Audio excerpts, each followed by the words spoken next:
ये कहानी एक ऐसी औरत की है जिसका पति उसे सेटिस्फाई नहीं कर पाता है, जिसके बाद वो अपने पति की हत्या करके उसके दोस्त के साथ शादी कर लेती है। मूवी की स्टार्टिंग में हम एक आदमी को देखते हैं। वो अपनी बेटी थाइरिस को अपनी बहन के पास छोड़ने आया है।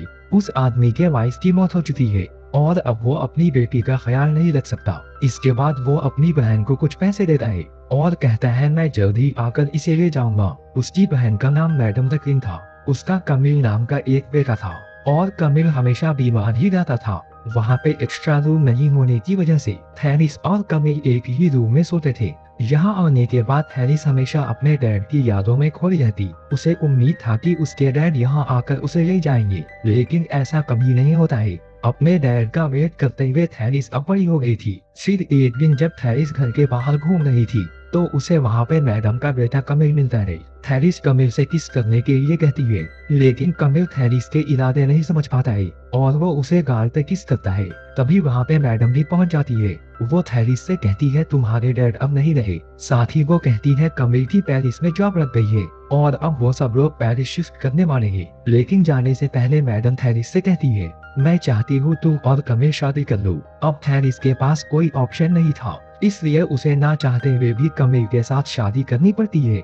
इसके बाद ये सब लोग पेरिस शिफ्ट हो जाते हैं। यहाँ आने के बाद कमिल भी अपनी जॉब ज्वाइन कर लेता है। इधर हम हैरिस को देखते हैं। वो अपनी शादी से बिल्कुल भी खुश नहीं थी और उसे ऐसा लगता है जैसे वो एक जेल में कैद है। कमिल भी दिन भर अपने जॉब में बिजी रहता और अक्सर लेट नाइट घर आता। उसे भी अपनी जॉब पसंद नहीं थी, लेकिन उसके ऊपर अपनी माँ और हैरिस की जिम्मेदारी थी, इसलिए ना चाहते हुए भी उसे ये जॉब करनी पड़ती है। ऐसे ही एक दिन जब कमिल घर आता है तो हैरिस उसके सामने अपने कपड़े उतारने लगती है। हैरिस का शरीर प्यास के मारे तड़प रहा था और वो अपनी अदाओं से कमिल को रिझाने का ट्राई करती है, लेकिन कमिल को इन सब में बिल्कुल भी इंटरेस्ट नहीं था, क्योंकि वो बचपन से ही बीमार था और ये सब करने की ताकत उसके अंदर नहीं थी।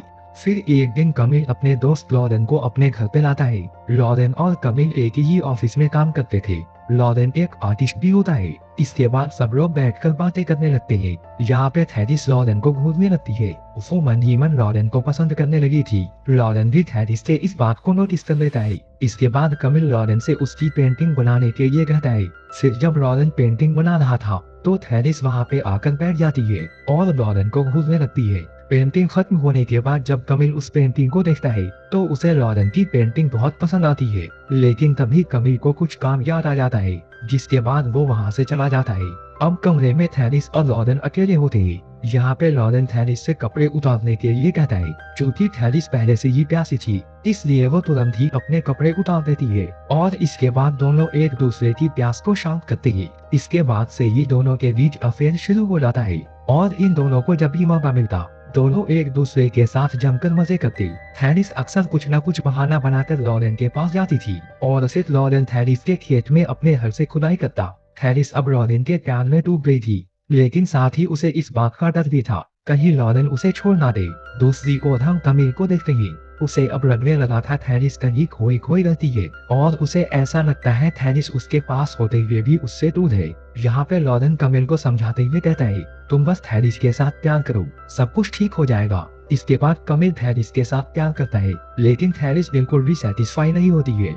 नेक्स्ट डे जब हैरिस और लॉरेन एक साथ होते हैं तभी मैडम वहाँ पे पहुँच जाती है, जिसे देखकर लॉरेन वहाँ पे छुप जाता है। इसके बाद मैडम हैरिस से पूछती है तुम यहाँ पे क्या कर रही हो, तो हैरिस बहाना बनाते हुए कहती है मेरी तबीयत ठीक नहीं है। ये सुनने के बाद मैडम हैरिस को मसाज देती है और फिर यहाँ से चली जाती है। फिर हम कमिल और हैरिस को देखते हैं। यहाँ पे कमिल हैरिस से कहता है हम वापस अपने गांव जा रहे हैं, क्योंकि कमिल को ऐसा लगता है यहाँ आने के बाद हैरिस उससे दूर होते जा रही है। यह सुनने के बाद हैरिस परेशान हो जाती है, क्योंकि अगर वो लोग गाँव चले गए तो वो कभी भी लॉरेन से नहीं मिल पाएगी। उसी रात हैरिस ये बात लॉरेन को बताती है। वो कहती है मैं तुमसे अलग नहीं रह सकती। ये सुनकर लॉरेन हैरिस से कहता है अब बस एक ही रास्ता बचा है, हमें कमिल को रास्ते से हटाना होगा। लॉरेन की ये बात सुनकर हैरिस शॉक हो जाती है, लेकिन लॉरेन उसे समझाते हुए कहता है हम कमिल को इस तरह मारेंगे जिससे ये एक एक्सीडेंट के जैसे लगेगा। उस रात हैरिस को नींद नहीं आती है। वो कमिल के बारे में सोच सोच कर परेशान हो रही थी, लेकिन वो लॉरेन के प्यार में इतना ज्यादा डूब चुकी थी कि वो उसके लिए कमिल को मारने के लिए मान जाती है। नेक्स्ट मॉर्निंग ये तीनों एक पार्क में जाते हैं। वहाँ पे घूमते हुए कमिल थक जाता है और थक कर हैरिस के गोद में ही सो जाता है। कमिल के उठने के बाद ये तीनों एक बोट में जाते हैं जहाँ पे थैरिस को लगता है लॉरेन कमिल को मार देगा, लेकिन वो अब भी इस बात को लेकर श्योर नहीं थी कि कमिल को मारना ठीक होगा या नहीं। तभी लॉरेन तैरते हुए पानी से बाहर आता है। वो कमिल को पानी से निकाल कर लाता है। इसके बाद ये दोनों रोने पर ड्रामा करते हैं और ऐसा दिखाते हैं जैसे इनकी बोट डूब गई थी और उसके साथ साथ कमिल भी डूब गया। इसके बाद सब लोग घर आ जाते हैं। कमिल की लाश देखकर मैडम भी बहुत रोती है क्योंकि उनका इकलौता बेटा उनको छोड़कर जा चुका था। इसके बाद सब लोग मिलकर कमिल का फ्यूनरल कर देते हैं। उसी रात थैरिस और लॉरेन एक दूसरे से मिलते हैं और एक दूसरे के शरीर के प्यास को शांत करते हैं। अब दोनों हमेशा के लिए एक दूसरे के हो गए थे। फिर एक दिन हम मैडम को देखते हैं। वो थैरिस पे गुस्सा कर रही थी। वो कहती है तुम्हारे रहते हुए कमिल कैसे डूब गया और अगर वो डूब गया तो तुम कैसे बच गई। लेकिन तुरंत ही उन्हें अपने गुस्से का एहसास होता है और वो थैरिस से माफी मांगते हुए उसे गले से लगा लेती है। फिर हम थैरिस को देखते हैं। वो रात में अच्छे से नहीं सो पाती है और उसे डरावने सपने आते हैं। दूसरी ओर लॉरेन का भी यही हाल होता है। वो भी कई दिनों से सो नहीं पाया था। लॉरेन काफी ज्यादा डरा हुआ था, इसलिए वो आज रात थैरिस के साथ सोना चाहता है। यहाँ पे थैरिस लॉरेन से कहती है चलो हम कहीं बाहर चलते हैं, लेकिन लॉरेन उसे मना करते हुए कहता है तुम्हारी लाइफ यहाँ पे है और यहाँ पे तुम्हारी शॉप भी है। लेकिन थैरिस कहती है वो सब तो मैडम के नाम पे है। फिर लॉरेन थैरिस को समझाते हुए आगे कहता है तुम रोने का ड्रामा करो और ऐसा प्रिपेयर करो जैसे तुम्हें कमिल की बहुत याद आती है। इसके बाद थैरिस ऐसा ही करती है।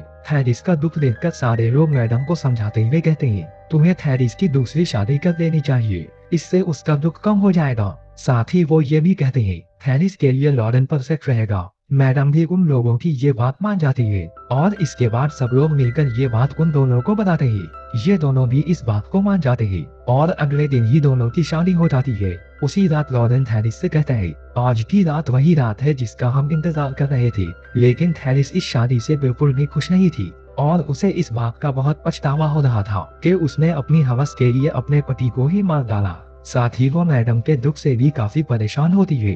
इसके बाद वो लॉरेन से पूछती है तुमने कमिल को कैसे मारा। लॉरेन कहता है तुम भी वहीं पे थी, क्या तुमने नहीं देखा। थैरिस कहती है मैंने अपनी आंखें बंद कर ली थी। फिर लॉरेन कहता है मैंने उसे पानी में डुबो दिया था। जहाँ पे थैरिस को ऐसा लगता है जैसे लॉरेन ने कमिल को तड़पा तड़पा कर मारा है और इसलिए वो लॉरेन से झगड़ने लगती है। वो उससे कहती है तुम्हें कमिल को नहीं मारना चाहिए था।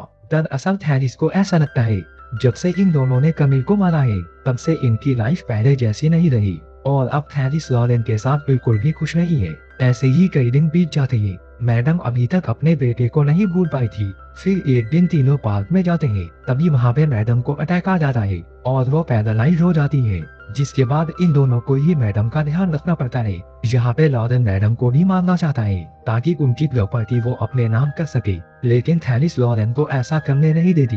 एक दिन जब थैरिस मैडम को नहला रही होती है तभी उसके और लॉरेन के बीच बहस हो जाता है। दोनों एक दूसरे को कमिल की मौत का जिम्मेदार बताने लगते हैं। उन दोनों की ये बात मैडम भी सुन लेती है और ये सुनकर उनकी हालत मरने जैसी हो जाती है। जाते जाते ये बात मैडम अपने दोस्तों को बताने का ट्राई करती है, लेकिन वो कुछ भी नहीं बोल पाती है। दूसरी ओर हम लॉरेन को देखते हैं। वो एक दुकान से जहर खरीदता है क्योंकि अब वो थैरिस और मैडम दोनों को मारना चाहता है। वही मैडम इनसे जमीन पे लिख देती है थैरिस और लॉरेन ने ही कमिल को मारा है। मैडम का ये नोट उनकी एक दोस्त देख लेती है और ये बात वो सबको बताने के लिए जाती है। फिर जब इस बात का पता थैरिस और लॉरेन को चलता है तो दोनों फिर से एक हो जाते हैं और दोनों मिलकर मैडम को मारने का प्लान करते हैं। इसके बाद दोनों मैडम को लेकर एक नदी के पास जाते हैं। दोनों ये प्लान करते हैं मैडम को इस तरह मारना है जिससे ये एक एक्सीडेंट लगे। इसके बाद लॉरेन जहर वाली बोतल निकालता है और थैरिस एक चाकू निकालती है, लेकिन तभी दोनों अपना माइंड चेंज कर देते हैं और खुद को ही मारने का फैसला करते हैं और फिर बारी बारी से दोनों जहर को पी लेते हैं। जहर पीने की वजह से दोनों की मौत हो जाती है। तभी मैडम के दोस्त भी वहाँ पे पहुँच जाते हैं और मैडम को बचा लेते हैं। दरअसल जब से इन दोनों ने कमिल को मारा था तब से इन दोनों की जिंदगी नर्क बन गई थी और इसलिए दोनों अपनी जान देने का फैसला करते हैं और यह मूवी खत्म हो जाती है।